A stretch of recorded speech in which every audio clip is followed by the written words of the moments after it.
은혜가 많으신 아버지 감사합니다. 오늘 하나님 말씀 또 계시의 실상 세 번째 편을 통하여서 또 우리가 요한계시록에 대하여 또 잘 이해하고 또 깨닫는 시간이 될 수 있도록 도와주시옵소서.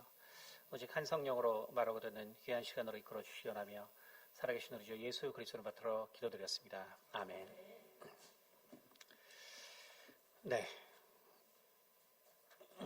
주보 제일 앞에 보시면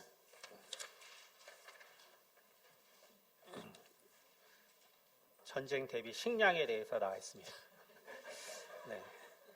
여기 보면은 식량은 가구별로 15일에서 30일치를 준비하고 30일 후부터 정부에서 배급하는 것으로 정해져 있다. 그래서 전쟁이 나면 곧바로 정부에서 식량을 지급하는 게 아니라 한 달 후에 지급합니다. 그렇기 때문에 한 달 동안은 견딜 수 있는 식량을 준비해야겠죠. 물도 많이 필요하고 부탄가스도 많이 필요해서 효율성이 떨어지기 때문입니다. 그래서 여기 보면 라면은 별로 전시에 쓸모 있는 음식이 아닙니다.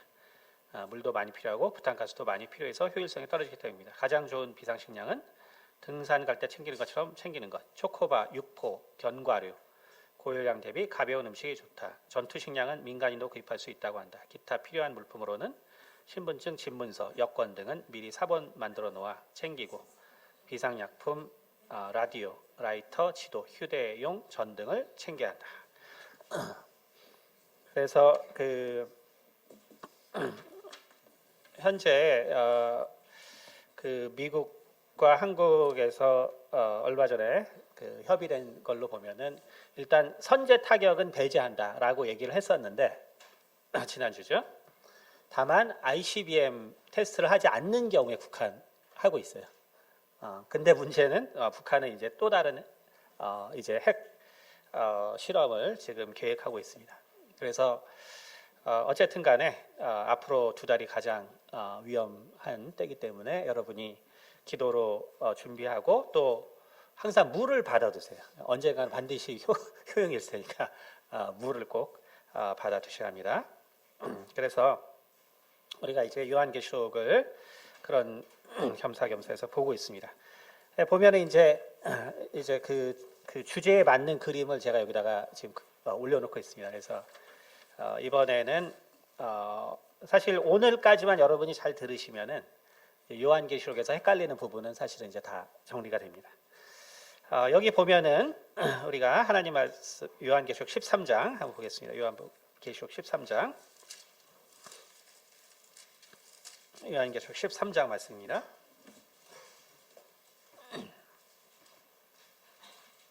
네. 요한계시록 12장입니다. 요한계시록 12장 제가 한번 봉독하겠습니다. 1절 하늘에 큰 이적이 보이니 해를 옷 입은 한 여자가 있는데 그 발 아래에는 달이 있고 그 머리에는 12별의 관을 썼더라. 이 여자가 아이를 베어 해산하게 되매 아파서 애를 쓰며 부르짖더라. 하늘에 또 다른 이적이 보이니 보라 한 큰 붉은 용이 있어 머리가 7이요 뿔이 10이라. 그 여러 머리에 7 왕관이 있는데 그 꼬리가 하늘의 별 3분의 1을 끌어다가 땅에 던지더라. 용이 해산하려는 여자 앞에서 그가 해산하면 그 아이를 삼키고자 하더니 여자가 아들을 낳으니 이는 장차 철장으로 만국을 다스릴 남자라. 그 아이를 하나님 앞과 그 보좌 앞으로 올려가더라. 이렇게 돼 있죠. 그래서 이제 이야기가 쭉 나오는데 결국 이 여자와 이 용의 싸움에 대한 이야기입니다. 이제 이 그림이 바로 이제 그것을 그려놓은 거죠. 그래서 해를 1절에 있는 것처럼 이적이 보이니 해를 옷 입은 한 여자. 그래서 해를 옷 입었고, 그렇죠? 그 발 아래는 달이 있죠. 그렇죠? 그 다음에 그 머리에는 이제 12별의 관을 썼다. 이렇게 되어 있습니다. 이제 그 그림인데, 그래서 우리가 이제 성경에서 특별히 요한계시록에서 이제 해석이 어려운 부분에 이제 마지막 부분이 사실 이제 이 부분입니다. 나머지는 이제 이것만 이해하면 우리가 지난 시간에 이제 감람나무에 대해서 우리가 말씀을 봤고요. 또 그 전에 이제 요한계시록의 이제 시작의 의미들, 그리고 이제 그 다음 시간에 이제 이 환난의 어떤 그 내용들, 이런 것들을 보면은 이제 쉽게 이해가 됩니다. 그래서 우리가 그 지난 시간에도 말씀드렸지만 우리가 요한계시록을 이해하지 못하는 이유는 첫째는 이것이 요한이 영적인 상태에서 경험한 거기 때문에 그렇기 때문에 이것을 우리가 이 육체를 가지고 있는 우리의 눈으로 그대로 똑같이 이해하려고 그러면은 거기서 이제 잘못된 이해가 해석이 나올 수 있다. 그다음 두 번째는 우리가 충분히 성경을 많이 읽지 않았기 때문이다. 그래서 충분히 성경을 많이 읽지 않았기 때문에 실은 요한계시록을 보면은 이게 이미 구약에 대부분 기록돼 있고 또 예수님께서 많이 이미 말씀하신 것인데 이게 새롭다고 생각되는 거예요. 근데 전혀 새로운 게 아니거든요. 전혀 새로운 것이 아니고 이미 나와 있는 것을 이제 아주 분명하게 확증하는 내용입니다. 그다음에 오늘 세 번째 우리가 어려운 이유는 뭐냐면은 이방인과 이스라엘의 구원이 다르게 돼 있는데 이방인과 이스라엘의 구원이 다르게 돼 있는데 그런데 이것을 마치 쉽게 말해서 이 전체 교회의 구원으로 자꾸 해석하기 때문에 어려워지는 것입니다. 그래서 우리가 구약을 많이 읽어보면 결국 이제 이 요한계시록의 이 내용은 대부분 이스라엘의 구원을 위한 것이다. 왜냐하면 이스라엘 민족에게 약속한 것 중에 이루어진 게 하나도 없거든요. 거의 없어요. 거의 없기 때문에 반드시 하나님께서 이스라엘 민족에게 약속했기 때문에 반드시 이스라엘 민족에게 해당하는 미래가 전개돼야 돼요. 그래서 결국 천년왕국이라는 것도 그렇기 때문에 이스라엘 민족에게 약속한 일이거든요. 그렇기 때문에 이 천년왕국에 들어가기 전까지 벌어지는 일은 반드시 그래서 이스라엘 민족에게 해당하는 것입니다. 그래서 요한계시록에서 우리가 어떤 또 다른 해석이라는 것이 필요 없다는 것이죠. 또 다른 해석이라는 것이 필요 없다는 거예요. 우리가 이 12장은 이제 11장과 더불어서 아주 그냥 이단들이 정말로 이제 좋아하는 구절이에요. 이단들이 왜 좋아하냐면 이제 장기 집권으로 해서 아주 좋아하는 구절입니다. 그래서 항상 이제 두 감람나무로 시작하죠. 그러니까 문선명 같은 경우는 이제 김병문, 우리나라 그 이단의 신학적 체계를 완성시킨 김병문. 이 사람의 천재성과 영성 때문에 사실 우리나라가 골치 아픈 거예요. 이 사람이 워낙에 영적인 사람이고 워낙에 신학을 아주 깊게 했던 사람이라서 이 사람한테 거의 오늘날 우리나라 이단들의 그 이제 논리가 다 나옵니다.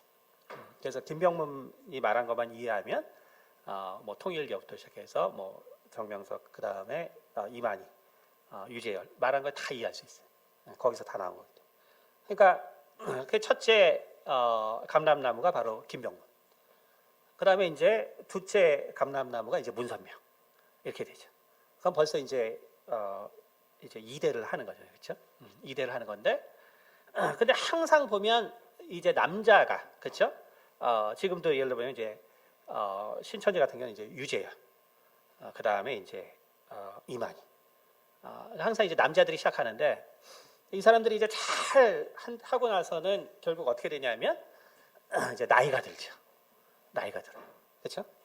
그러니까 나이가 들면은 이 남자가 나이가 들어서 이제 기력이 쇠해집니다.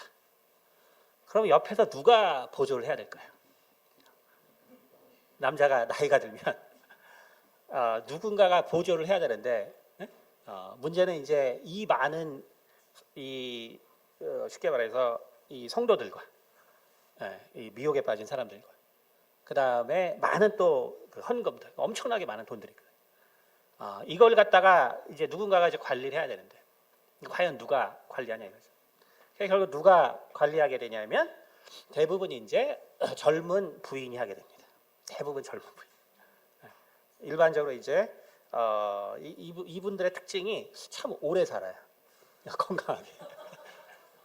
그래서 항상 이제 이 세상에서 성공하는 요인들이 다 있거든요. 그게 뭐냐면 뛰어난 두뇌. 일단 뛰어난 두뇌가 있어야 돼요. 그러니까 어느 분야건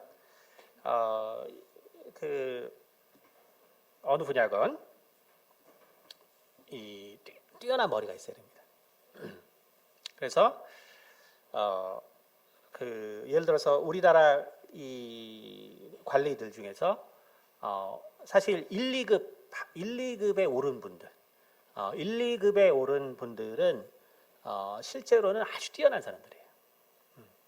실제로 아주 뛰어난 사람들이에요. 그러니까 어쨌든 현재 우리나라 많은 시스템도 어쨌든 뛰어나지 않으면은 어떤 위치에 오를 수 없어요. 그러니까 일단 아주 뛰어난 두뇌를 가지고 있어야 되고, 그 다음에 이제 뛰어난 체력이 있어야 돼요. 뛰어난 체력. 머리가 아무리 좋아도 빌빌거리면 아무 소용 없습니다. 뛰어난 체력이 있어요. 그 다음에 세 번째가 뭐냐면, 결국 아무리 머리가 좋고 뛰어난 체력이 있어도 이제 운이 안 따라주면 이제 아무 소용 없는 거죠. 특히 이제 이 이단들은 막 예언을 하거든요. 예언을 하는데 그게 이제 이루어져야지, 이게 뭐 안 이루어지면 아무 소용 없죠. 그러니까 이것이 이제 삼박자가 겸비되기 때문에 엄청난 재산을 모으는데, 예전에 저희가 그 문선명에 대해서 특강을 제가 해드린 적이 있겠지만, 그 문선명의 큰 돈줄이 어디냐면 바로 해양업이거든요. 해양. 쉽게 말해서 수산물. 수산물을 미국 수산물의 3분의 2를 문선명 계열이 잡고 있어요. 근데 원래 그 수산물들을 누가 운영하고 있었냐면 사실은 이탈리아 마피아가 그걸 가지고 있었어요. 그래서 통일교를 미국에서 지칭할 때 카드파더라고 부르거든요. 카드파더. 그러니까 갓파더가 아니라 COD. COD가 이제 그 대구를 말하였죠. 그래서 미국 사람들이 이제 그런 걸 많이 먹으니까 이게 이탈리아 쪽에서 해서 원래 또 그쪽에서 하던 사람들이고 와서 잡고 있었는데 이 문선명 쪽에서 다 그 마피아 걸 장악했단 말이에요. 그러니까 도저히 우리가 상상을 못하죠. 도저히 어떻게 그렇게 되는지 상상을 못한단 말이에요. 그렇죠? 그러니까 결국 이러한 여러 가지 것들이 겸비돼서 그런 이단들이 나오는 거기 때문에 이게 보통 이렇게 능력으로 형성되는 게 아니거든요. 결국은 어떤 영적인 능력이 반드시 있어요, 이런 사람들은. 우리 지난 수요일에 장로님 한 분 오셨거든요. 콜롬비아에서 큰 사업을 하시는. 그래서 거의 제가 알기로 뭐 커피 농장이 100만 평 되는 것 같아요. 그렇죠? 들어보니까. 그 다음에 이제 뭐 해운업도 하시는데 어쨌든 수산업도 하시는데, 근데 그분이 랍스터 하시는데, 근데 그분이 딱 그거예요. 그 지역은 이 마약을 하기 때문에 이 마약 클러스터라 그러죠. 어쨌든 이 사람들이 있어요. 그래도 잡고 있는 사람들이 있어요. 그 사람들은 총 가지고 다녀요. 근데 이분이 정말 맨몸으로 멕시코로부터 시작해가지고 멕시코 마피아부터 시작해서 세상에서 제일 잔인한 이 조직이 멕시코 이 마약 단들이잖아요. 뭐 아시겠지만 뭐 이 사람들 뭐 고문이 너무 손가락 다 잘라서 이렇게 고문하고 다 죽이잖아요. 이런 사람들. 근데 정말 그런 사람들을 상대로 결국 콜롬비아에서 그 사업을 성공시키는데, 들어보면 결국 엄청난 영적인 능력이 있어요. 그분 잠깐 얘기해봐야 알겠지만 이미 다 그것을 예상할 수 있는 어떤 영적인 힘이 있는 거지. 영적인 능력이 있고. 그러니까 우리가 그래서 이단들을 쉽게 보면 안 돼요. 특히 이단의 리더들을 쉽게 보면 안 됩니다. 이 사람들은 우리가 접근할 수 없는 그런 영적인 어떤 능력들이 있어요, 실제로. 그러니까 결국 이러한 사람들이 결국 그렇게 이제 해도 결국 인간이기 때문에, 결국 이제 죽을 때가 되죠. 그러면 결국 그 기력이 다 빠지면 누가 결국 옆에서 돕냐? 아까도 말했지만 이 사람들은 오래 살기 때문에 결국 이제 결혼 몇 번 하거든요. 이제 주로 이제 마지막에 결혼한 여자분들이 이제 옆에 있게 되죠. 자, 그러면 이제 계속 장기 집권을 해야 되는데, 무슨 근거로 하냐? 근데 마침 딱 잘 됐단 말이에요. 이게 11장에 마침 두 감람나무에 대해서 딱 나와요. 그래서 결국 이게 이 사람들은 항상 순차적으로 두 명의 하나님께서 세운 자들이 결국 환난 때를 이제 이끈다. 이렇게 얘기하죠. 환난 때를 이끈다. 그런데 이제 이 사람들이 죽잖아요. 죽는데 마침 누가 나와요? 한 여자가 나와요. 한 여자가. 그러니까 이제 문선명 같은 경우는 이제 한학자 여사가 이제 그 다음 그래서 리더가 되는 거예요. 한학자. 물론 지금 뭐 왕자의 난이 있어가지고 몇 년 전에 그래서 아마 문국진 그다음에 문현진이죠 아마 셋째가 문현진인데 인정을 못 받아가지고 너무 성격이 불같아가지고 그래서 문국진을 세웠죠 넷째를. 그랬더니 서로 싸워가지고 이제 뭐 한학자는 뭐 사단에 씌었다 막 이렇게 이제 문현진 씨가 막 주장하지만 어쨌든 지금 나눠져 있습니다. 근데 어쨌든 그래서 반드시 그 다음에는 이제 여자가 잡게 돼 있는 거예요. 그래서 그 구조가 이상한 것이 아닙니다. 이만희도 지금 이제 거의 기력이 다 서 있죠. 그 옆에 어떤 여자가 있죠? 김남희가 있죠. 김남희. 젊은 여자 김남희. 김남희가 거의 수발 다 됩니다. 그러면 이 여자는 누구예요? 여기 있는 하늘의 큰 이적이 보이는 이 여자예요. 이 여자. 그다음에 이제 안산홍 증인에 안산홍 씨. 자 지금 누가 잡고 있죠? 안산홍 옛날 죽었기 때문에 장길자라는 여자분이 잡고 있죠. 왜냐하면 이 여자는 이 여자. 그러니까 이게 이단들은 그래서 요한계시록을 통해서 장기 집권을 아주 체계적으로 이렇게 설득시킵니다. 근데 참 다행인 게 뭐냐면 이 사람들에게 다행인 건 뭐냐면 이 여자가 죽어도 괜찮아요. 왜냐하면 또 마침 아이도 낳아주거든. 그러니까 이제 최대 4대까지는 아주 울겨먹을 수 있어요. 울겨먹을 4대까지. 그래서 이 이단들이 아주 장기 집권하기 좋게 이 성경이 딱 구조가 돼 있어요. 요한계시록. 그러니까 우리가 이런 걸 잘 모르면은 정말 그 말도 안 되는데 이제 정말 인생을 허비하는. 뭐 우리나라 사람 그렇다 쳐도 정말 저는 그 유럽이나 미국에서 신천지를 믿는 외국 사람들은 잘 이해가 안 돼요. 우리나라 사람은 한국말로 설득해야 된다고 쳐도 이해가 잘 안 돼요. 어쨌든 그래서 우리는 성경에서 그렇기 때문에 지금 이 여인에 대한 비유가 뭔지에 대해서 분명히 알아야 된다는 것이죠. 이 여인에 대한 비유를 분명히 뭔가 알아야 된다는 것입니다. 근데 이거 역시 성경만 알면 매우 쉬운 내용이거든요. 그래서 우리가 한번 일단 로마서 11장 한번 잠깐 보겠습니다. 로마서 11장. 로마서 11장.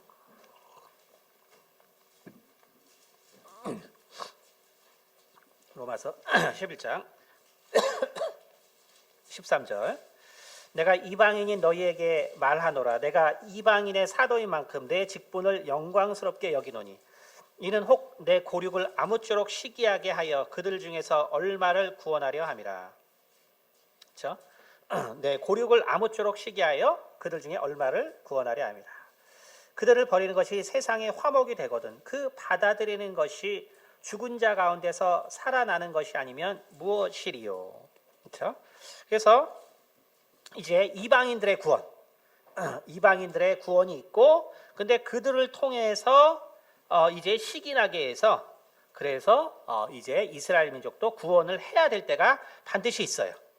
그래서 25절 보면 형제들아 너희가 스스로 지혜 있다 하면서 이 신비를 너희가 모르기를 내가 원하지 아니하노니 이 신비는 이방인의 충만한 수가 들어오기까지 이스라엘의 덜어는 우둔하게 된 것이라.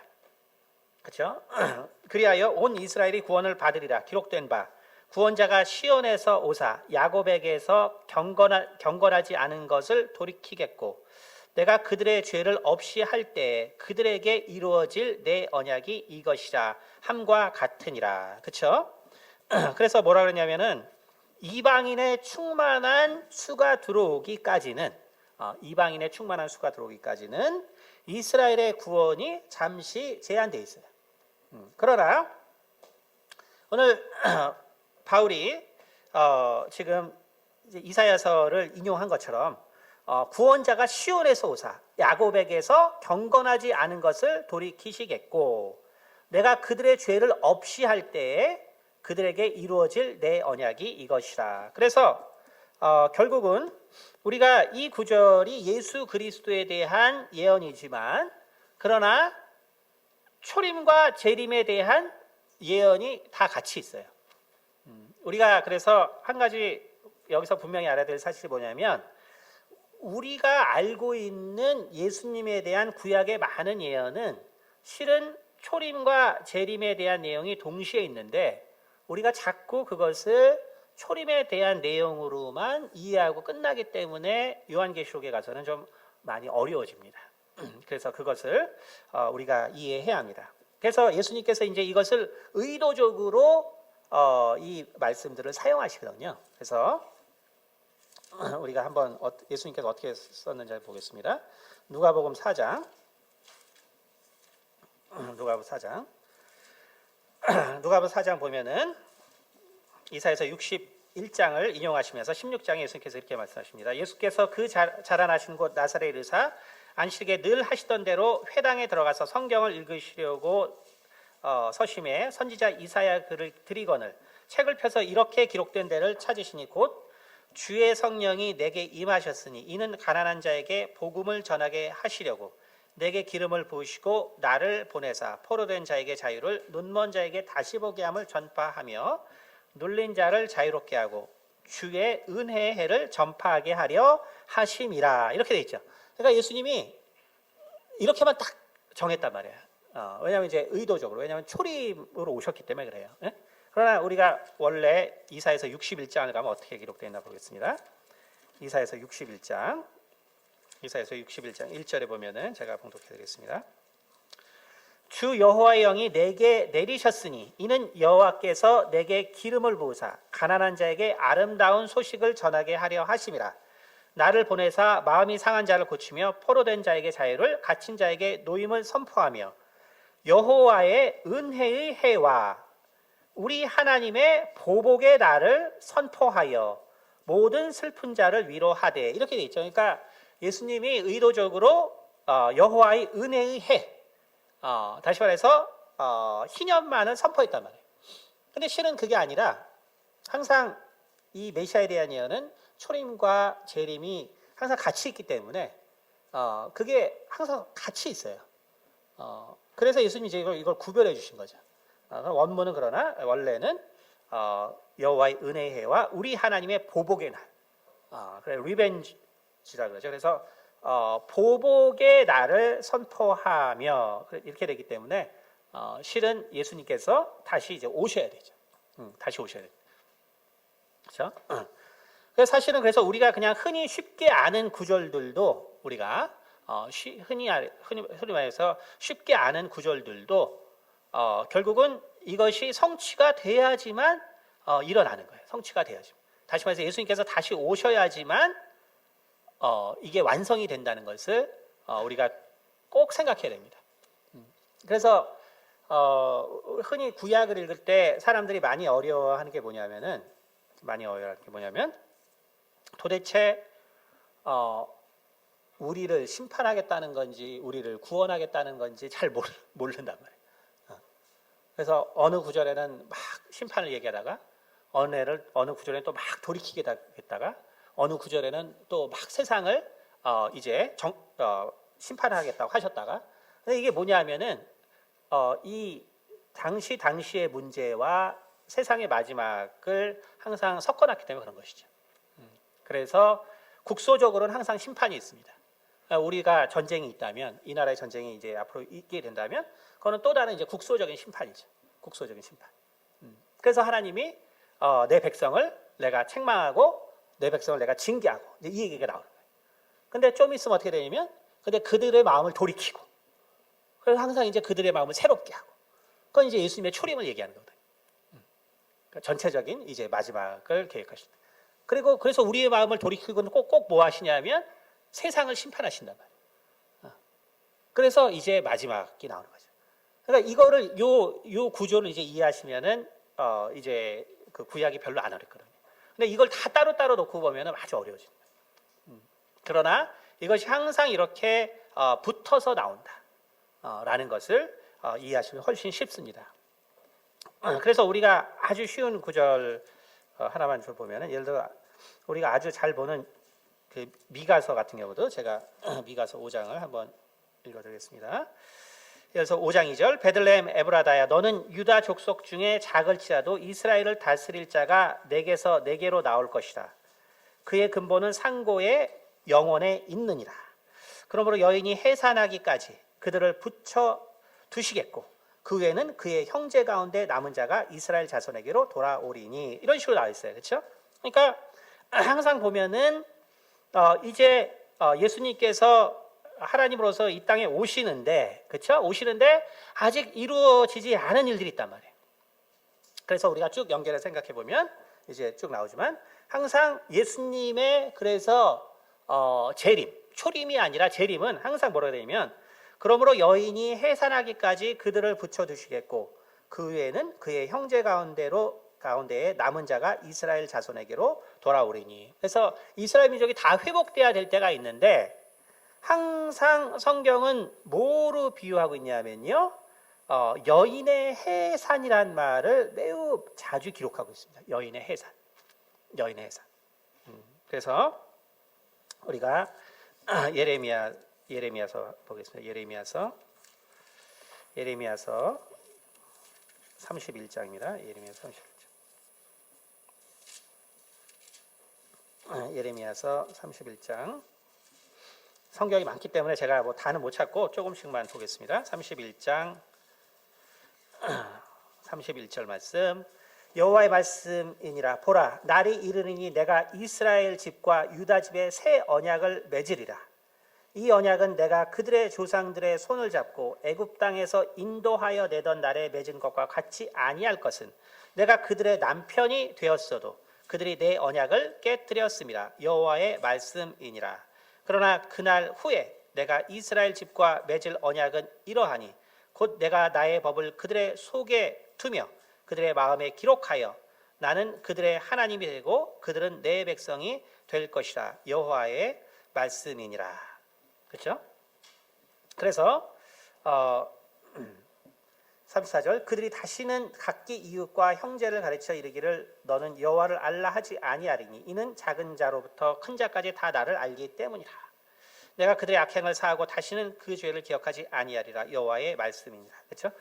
자, 그래서 성경에는 반복적으로 무엇이 나오냐면은, 이스라엘을 항상 보면은 이스라엘과 유다를 여인으로 표현하고 있다는 걸 여러분이 잘 구약을 많이 보면 알 수 있습니다.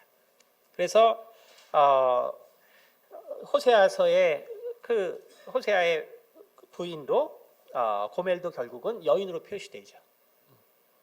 그 다음에 에스겔서도 마찬가지고 이사야서도 마찬가지고, 항상 이스라엘은 여인으로 표현되어 있어요. 여인으로.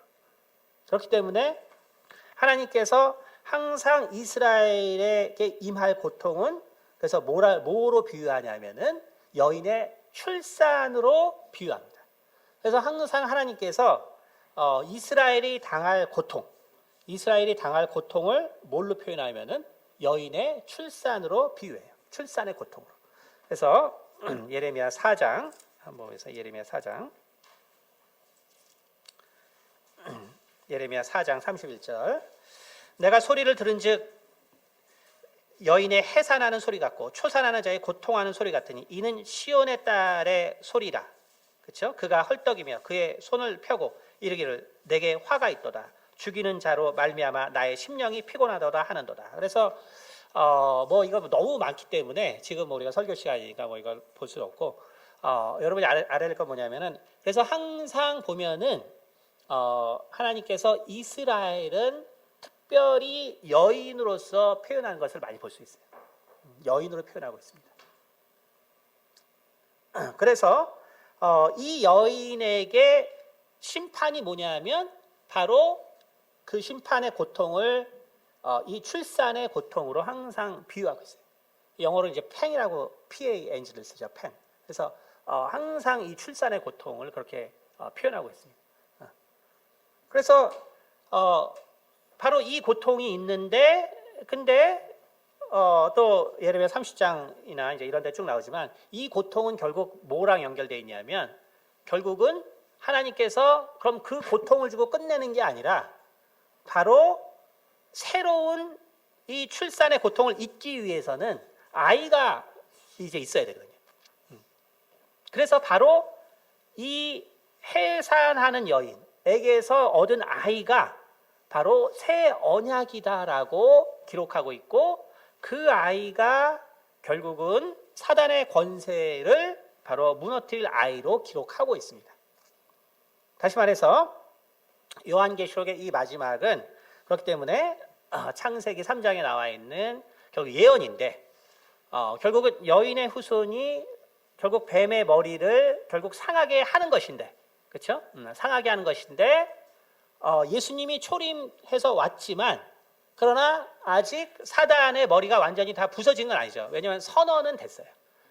선언은 하셨습니다. 선언은 했지만 아직 집행이 일어나지 않아요. 왜냐하면 이방인들의 구원이 이루어져야 되기 때문에. 예를 들어서 예수님께서 와서 사단의 머리를 상하게 했으면 그럼 그걸로 세상이 끝나는 거죠. 세상이 끝나기 때문에 우리도 이 자리에 있을 수 없는 거죠. 그러나 바로 이제 범죄자인 것을 이제 딱 형을 확정한 거예요. 다시 말해서 지금 박근혜 대통령이 탄핵을 받았죠. 그럼 탄핵 됐어요. 그럼 이제 나가라고 했죠. 그렇죠? 나가라고 했어요. 그러면 이제 지금 청와대에 있지만 때가 되면 나가겠죠. 같은 거예요. 때가 되면 이제 사단은 확정됐기 때문에 때가 되면 이제 완전히 다 멸망하게 되는 것입니다. 그러니까 우리가 이제 이 구조를 여러분이 이제 그래서 이해하시면은 결국 이 여인이 어떠한 여인인가를 알 수 있는 것입니다. 그래서 이제 그 7년의 대환란이 이제 있게 되는데 이때 7년 대환란에 이 전 3년 반은 두 증인이 나왔어요. 두 증인. 그래서 바로 그 두 증인이 나와서 메시아의 이제 오심과 세상의 심판을 3년 반 동안 예언하고 근데 그러고 나서 이들이 죽죠. 죽고 나서 이제 벌어지는 일이 뭐냐 하면 그러면 이 둘이 뭐예요? 이 둘이 세상의 마지막에 대해서 선언하게 되는데 이때 이미 교회는 다 구원을 받았거든요. 교회는 이미 휴거로 다 구원을 받았어요. 받은 상태예요. 그렇기 때문에 이 땅에서는 결국 누가 남아있냐면 이방인이 구원받을 때가 이제 끝난 거기 때문에 그래서 이제 이스라엘 민족들이 본격적으로 구원을 받아야 되기 때문에 그 상징으로 이 여인이 나오는 것입니다. 그래서 우리가 창세기 37장 보면은 5절부터 있습니다. 이제 꿈에 대해서 나오는데 9절 요셉이 다시 꿈을 꾸고 그의 형들에게 말하여 이르되 내가 또 꿈을 꾼즉 해와 달과 11별이 내게 절하더라 하니라. 그렇죠?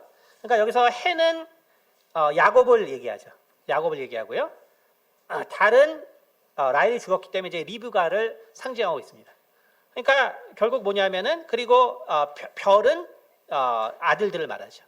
그러니까 결국 여인이 지금 입고 있는 이 해와 그 다음에 밟고 있는 달 그리고 머리에 쓰고 있는 별은 결국은 이스라엘을 상징하고 있다는 것을 우리가 금방 알 수 있거든요. 그래서 이 여인은 지금 실제 여인이 아니에요. 이단들이 말하는 것처럼 실제 여인이 아닙니다. 이 내용을 쭉 보면 이것은 실제 여인을 말하는 것이 아니에요. 예수님께서 이미 우리가 이 구약에 이미 다 기록된 대로 이것은 이스라엘을 상징하고 있는 것입니다. 그러니까 이스라엘 왜 지금 두 증인이 이제 메시아의 도래를 지금 이제 세상을 심판할 메시아가 올 거를 지금 예언했거든요. 그렇기 때문에 이제 이 마지막 3년 반은 뭐냐면은 이 3년 반 동안 있을 일을 얘기해야 되는데 그게 아까 로마서에도 말했지만 이제 이방인이 충만히 다 구원을 받았으면 이제는 이스라엘 민족만을 위한 구원이 있어야 되거든요. 그 다음에 성경 전체를 걸쳐서 계속 지금 이루어지지 않은 게 뭐냐면 이스라엘 민족만을 위한 구원이 이루어지지 않았어요. 그리고 그 구원의 방식은 다 여인으로 비유되고 있어요. 그리고 이 여인이 왔는데 이 여인은 이미 이스라엘을 상징하는 바로 그 꿈의 내용으로 돼 있는 여인이란 말이에요. 그렇기 때문에 이 여인은 바로 이스라엘을 상징하고 있습니다. 그런데 이 여인이 어떻게 돼요? 아이를 낳게 되죠. 아이를 낳게 돼요. 그래서 이 아이는 근데 만국을 철장으로 다스릴 자예요. 그러니까 모든 것을 심판할 자죠.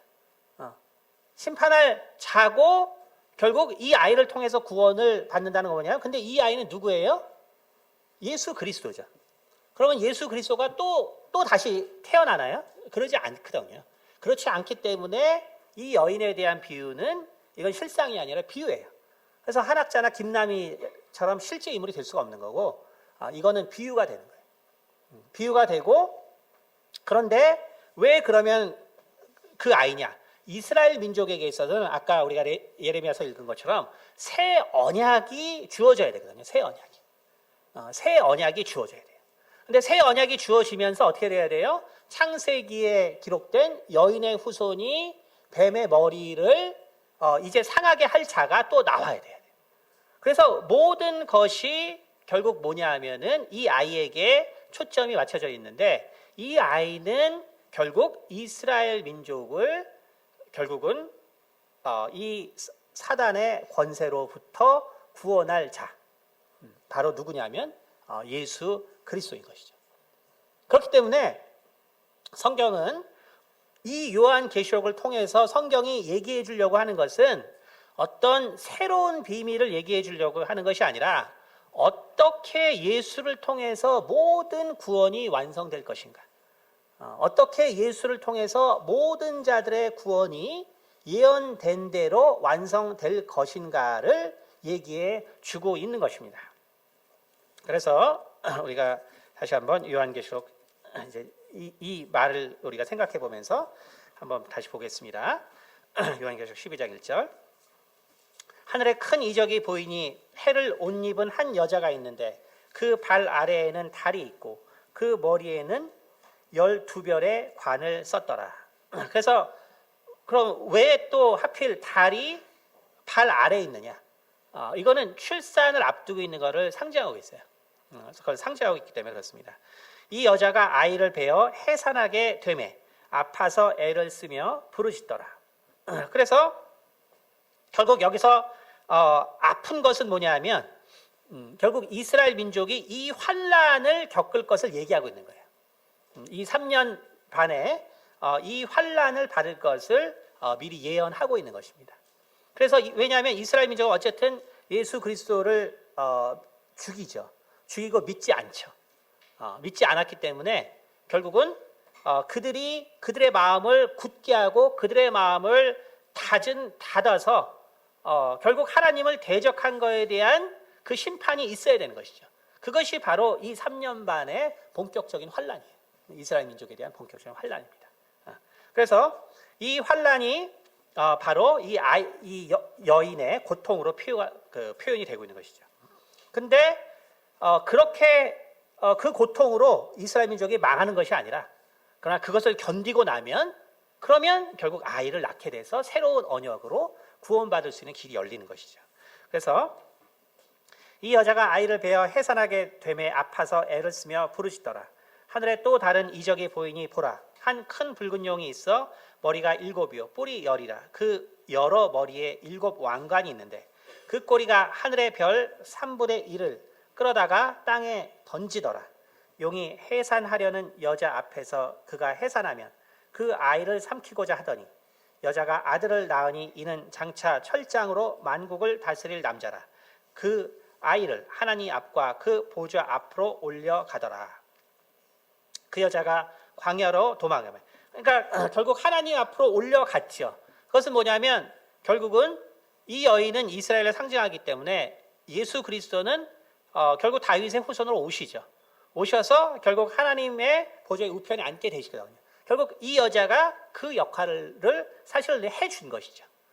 해준 것인데 이스라엘 민족에게는 바로 심판과 구원이 이제 남아 있는 것이죠. 그래서 그 여자가 광야로 도망하며 거기서 1260일 동안 그를 양육하기 위하여 하나님께서 예비하신 곳이 있더라. 그래서 바로 이 기간은 결국은 이스라엘 민족이 바로 이제 마지막 기간 동안 하나님께서 약속하신 그 구원 날짜를 이제 찾으시는 그 기간이 됩니다. 왜냐하면 이 아이는 결국은 새 언약을 상징하거든요. 새 언약. 그렇기 때문에 이 새 언약을 이스라엘 민족이 본격적으로 이해하고 듣고 배울 시간이 결국 3년 반이라는 것을 의미하고 있는 거예요. 하늘에 전쟁이 있으니 미가엘과 그의 사자들이 용과 더불어 싸울세. 용과 그의 사자들도 싸우나 이기지 못하여 다시 하늘에서 그들이 있을 곳을 얻지 못한지라. 큰 용이 내쫓기니 옛 뱀, 곧 마귀라고도 하고 사단이라고도 하며 온 천하를 꿰는 자라. 그가 땅으로 내쫓기니 그의 사자들도 그와 함께 내쫓기니라. 내가 또 들으니 하늘에 큰 음성이 있어 이르되 이제 우리 하나님의 구원과 능력과 나라와 또 그의 그리스도의 권세가 나타났으니 우리 형제들을 참수하던 자 곧 우리 하나님 앞에서 밤낮 참수하던 자가 쫓겨났고 또 우리 형제들이 어린 양의 피와 자기들이 증언하는 말씀으로써 그를 이겼으니 그들은 죽기까지 자기들의 생명을 아끼지 아니하였도다. 그러므로 하늘과 그 가운데 거하는 자들은 즐거워하라. 그러나 땅과 바다는 화 있을진저 이는 마귀가 자기의 때가 얼마 남지 않은 줄을 알므로 크게 분내어 너희에게로 내려갔음이라 하더라. 용이 자기가 땅으로 내쫓긴 것을 보고, 그러니까 여기서 이 구절에서 알 수 있는 것은 뭐냐면 결국 우리가 데살로니가 후서 한번 볼까요? 데살로니가 후서 2장 한번 보겠습니다. 신약 334페이지. 데살로니가 후서 2장에 이렇게 기록되어 있습니다. 2장 3절 2절부터 읽겠습니다. 영으로나 또는 말로나 또는 우리에게서 받았다 하는 편지로 주의 날이 이르렀다고 해서 쉽게 마음이 흔들리거나 두려워하거나 하지 말라야 한다는 것이다. 누가 어떻게 하여도 너희가 미혹되지 말라. 먼저 배교하는 일이 있고 저 불법의 사람 곧 멸망의 아들이 나타나기 전에는 그날이 이르지 아니하리라. 그러니까 여러분이 그래서 알아야 할 것은 뭐냐면 멸망의 아들이 나타나야 돼요. 멸망의 아들. 근데 이 멸망의 아들이 나타나야 되는데 우리는 그 멸망의 아들을 볼 일이 없어요. 그러니까 교회는 그 멸망의 아들을 볼 일이 없습니다. 그것은 이제 이스라엘 민족이 봐야 될 일들이에요. 그래서 다시 말해서 이 세상에서 어떠한 여기 있는 것처럼 이 세상이 마지막이 됐기 때문에 우리를 미혹하고 그래서 정말 우리의 구원에 대해서 의심케 하는 자들이 많이 생긴다는 거예요. 그리고 마치 구원자가 나오는 것처럼 재림할 거로 얘기하지만 바울이 분명히 얘기하거든요. 그게 아니라 멸망의 아들이 먼저 나타나야 된다. 근데 우리는 그 사람 볼 일이 없다는 거죠. 그는 대적하는 자라 신이라고 불리는 모든 것과 숭배함을 받는 것에 대항하여 그 위에 자기를 높이고 하나님의 성전에 앉아 자기를 하나님이라고 내세우느니라. 내가 너희와 함께 있을 때 이 일을 너희에게 말한 것을 기억하지 못하느냐. 너희는 지금 그로 말미암아 그로 하여금 그의 때에 나타나게 하려 하여 막는 것이 있는 것을 아나니 불법의 비밀이 이미 활동하였으나 지금은 그것을 막는 자가 있어 그 중에서 옮겨질 때까지 하리라. 그러니까 다시 말해서 우리가 이런 제가 이제 어떤 영적인 사역을 하기 때문에 제일 많이 받는 질문 중에 하나가 뭐냐면 아니 귀신들이 있고 또 마귀가 있는 세상인데 그러면 그 사람들이 우리보다도 뛰어난 능력이 있고 근데 우리를 더 심하게 좌지우지할 것 같은데 왜 그러지 않느냐라는 것이죠. 그 비밀이 이제 여기 있는 거예요. 그게 바로 너희는 지금 6절 너희는 지금 그로 하여금 그의 때에 나타나게 하려 하여 막는 것이 있는 것을 아나니 불법의 비밀이 이미 활동하였으나 지금은 그것을 막는 자가 있어 그 중에서 옮겨질 때까지 하리라. 그러니까 제가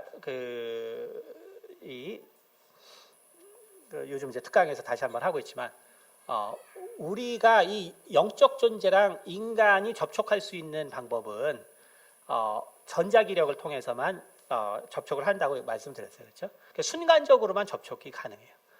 근데 영적 존재는 우리보다 훨씬 지금 지구상 이 우주상에 있는 물질로 돼 있지 않아요. 영은 그거보다 멸망하지 않는 물질로 되어 있어요. 그러나 이 세상에 있는 모든 물질은 다 없어지게 되어 있거든요.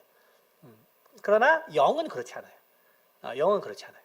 그러나 이제 육체와 있을 때 이 세상 물질과 접촉해야 되기 때문에 바로 이 세상의 힘 중에 하나인 전자기력 성분과 그걸 통해서 연결할 수 있는 어떤 능력이 있지만, 그러나 기본적으로는 그들은 영적 존재로 우리 인간보다 훨씬 월등한 존재입니다. 근데 왜 그들이 우리를 마음대로 하지 못하냐면 바로 여기 있는 것처럼 하나님께서 그것을 막아놓고 있기 때문에 그런 거예요. 왜? 우리에게 주신 자유의지가 있기 때문에 그것을 통해서 우리가 구원을 스스로 받아야 되거든요. 그 기회를 주시는 거죠. 그래서 악한 영들의 활동이 매우 제한되어 있어요. 그러나 9절에 뭐라 했어요? 8절, 그때 불법한 자가 나타나리니, 그렇죠? 근데 그가 가만히 있다 어떻게 나타나요? 요한계시록에 보니까 하늘에서 결국 전쟁을 일으키고 쫓겨나는 거예요.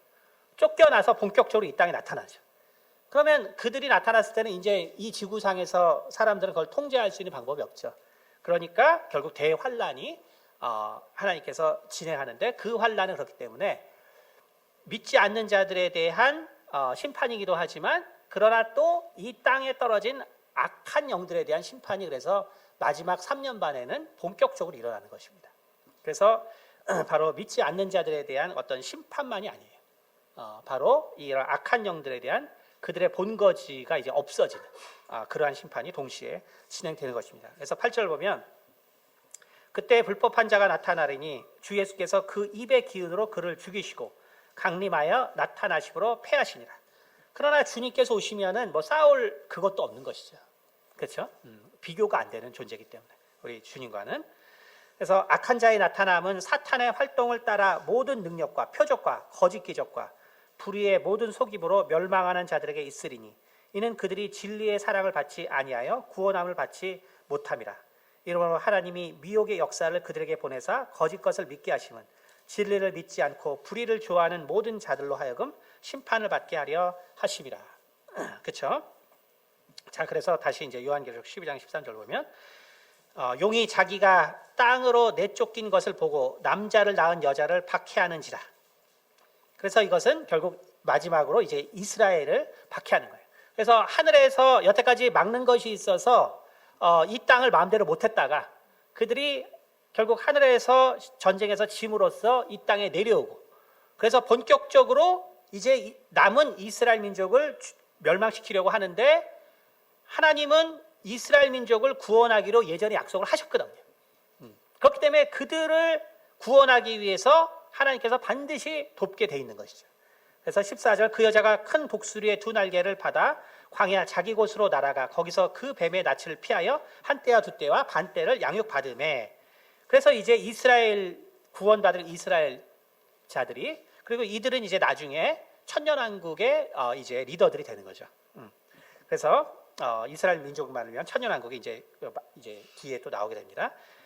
그래서 여자의 뒤에서 뱀이 그 입으로 물을 강같이 토하여 여자를 물에 떠내려 가게 하려 하되 땅이 여자를 도와 그 입을 벌려 용의 입에서 토한 강물을 삼키니 용이 여자에게 분노하여 돌아가서 그 여자의 남은 자손 곧 하나님의 계명을 지키며 예수의 증거를 가진 자들과 더불어 싸우려고 바다 모래 위에 서 있더라. 그래서 결국 이 마지막 때에도 이스라엘 민족의 구원은 결국 예수 그리스도를 통해서다라는 것을 확증하고 있죠. 그래서 우리가 이 여인의 이 요한계시록 12장을 보면 이것은 결국 개인에 대한 예언이 아니에요. 그래서 이스라엘 민족에 대한 예언이지 특정적으로 뭐 한학자라든지 뭐 김남이라든지 장길자라든지 이런 특정 인물들이 아니에요. 그러므로 우리가 정말 요한계시록은 하나님께서 우리가 모르는 어떤 또 다른 사실을 얘기해 준 것이 아니고 바로 이미 성경에 다 기록된 것을 완성하기 위해서 있는 것이다. 그런데 우리가 요한계시록 이해하지 못하는 것은 결국은 성경을 많이 안 읽었기 때문이다. 결론은 매우 간단합니다. 성경을 많이 안 읽었기 때문에 결국은 요한계시록의 이 말들이 뭔가 자꾸 이게 비유처럼 들리는 것뿐이에요. 그것이 아니라 바로 우리가 성경을 많이 읽으면은 결국 그것을 알 수 있고, 그리고 예수님의 초림과 재림에 대해서 이것이 영적 사실이기 때문에 이것이 영적으로 기록되다 보니까 혼재되어 있어서 이 육으로 보는 인간이 자꾸 헷갈려서 그런 것이지, 우리가 하나님께서 약속하신 것만 우리가 제대로 따라가면 이것은 전혀 문제가 되는 내용이 아니다라는 것입니다. 그러므로 우리는 이 세상이 마지막 때에 살고 있고, 또 부분적으로 이 땅이 심판받을 바로 그때에 있습니다. 여러분, 참 제일 안타까운 것은 뭐냐면 지금 탈핵이 인용이 됐습니다. 그런데 그 인용된 것을 거부하는 사람들이 안타깝게도 기독교인들이에요. 이것은 너무나 불행한 일입니다. 너무나 불행한 일이에요. 정말 우리는 어떠한 상황이 벌어져도 우리가 알아야 될 것은 뭐냐면 결국 이 나라를 이끄시는 것은 하나님이시다. 다시 말해서 이 땅에 전쟁이 일어나더라도 그것을 허락하시는 건 하나님이세요. 우리가 뭐 이렇게 되면 나라가 전쟁이 나서 다 망한다, 여러분 그거 두려워하지 마세요. 우리가 망하게 되면 그것도 하나님의 뜻입니다. 그것도 하나님의 뜻이에요. 우리가 그것을 알아야 됩니다. 뭐라 그랬어요 바울이? 내가 정말 모든 것을 다 내줘도 사모할 내 고르기 구원을 받지 못하더라도 하나님의 복음이 이방에게 증거돼야 된다. 그 바울의 마음을 이해하시는 거예요. 우리가 전쟁이 나서 이 나라가 다 망하게 된다면 그것은 하나님이 이 땅을 심판할 분명한 이유가 있기 때문에 그런 거예요. 그것을 인간의 힘으로 하려고 하면 안 되는 것이죠. 그러므로 우리는 정말 요한계시록의 이 말씀을 통해서 우리가 정말 이 마지막 때에 무엇을 해야 될 것인가? 성경이 계속 얘기하고 있는 것은 뭐냐면 바로 예수 그리스도를 증거하는 것이다. 세상에 어떠한 심판의 때에도 우리가 잊지 말아야 될 것은 뭐냐면 예수 그리스도를 증거하는 것이다. 정말 저 북한에서도 그 하나님께서 스스로 정말 계시를 통해서 예수를 믿게 하는 자들을 만드시는데 우리가 이 나라가 없어진다고 예수를 증거하지 못하지 않습니다. 우리는 어떻게 해도 예수를 증거하고 그 가운데서 하나님께서는 바로 이스라엘을 회복시키는 것처럼 또 이 나라를 회복시키실 것이고 분명히 이 나라에 더 아름답고 더 큰 뜻을 주실 것입니다. 그러므로 우리가 항상 예수 안에서 우리의 마음을 새롭게 하고 예수 그리스도를 증거하는 삶을 사시기를 예수 이름으로 축원드립니다. 기도하겠습니다. 할렐루야. 거룩하신 하나님 아버지 감사합니다.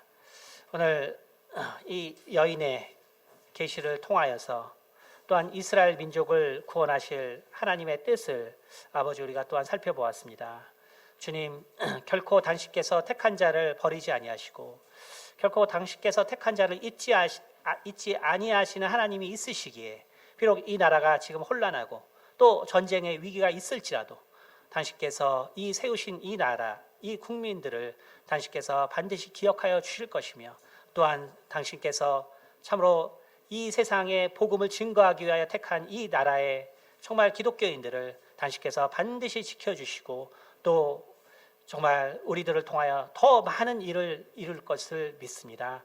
주님, 오히려 전쟁과 환란이 있을 때 우리는 정말 더 새로운 마음으로 우리 국민들을 정말 설득시키고 또 정말 그 환난의 때 우리가 정말 주역이 되어서 아버지 정말 이 나라의 재건과 또 우리의 정말 온전하지 못하고 거룩하지 못했던 삶을 회개함으로 정말 더 온전한 하나님의 또 나라를 만들 수 있다는 확신을 통해서 우리는 어떠한 아버지 환난과 재앙도 두려워하지 않는 바로 그러한 믿음의 사람들이 될 수 있도록 도와주시옵소서.